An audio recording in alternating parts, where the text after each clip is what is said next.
About 71% of the Earth's surface is covered in water, and only 1% is available for human consumption. In Puerto Rico alone, over 70% of citizens are being served water that violates health standards. This contaminated water is the leading cause of disease and death around the world, affecting over 3.4 million people each year. Taking these problems into account, we created Remora, an easily transportable, easy to install water filtration device that allows communities to take direct and immediate action when it comes to cleaning their most important water sources.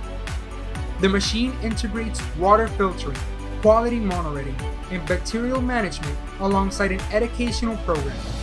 Remora works by collecting water and by through 3 different filters, small debris, microplastics, chemicals, and biohazards are eliminated, providing clean water to communities. We are Enactus, a diverse group of students that have dedicated their time and effort to help communities around the globe with issues that affect our daily lives.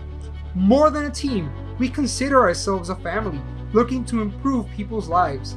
Our goal with this project is to supply the impoverished families in our island with clean water for them to drink, clean, and bathe. Your donation brings us one step closer to allow thousands of persons to have access to clean water and accessible water. Something as simple as $1 can provide a gallon of water to a family in need and reduce social inequality. Make your donation today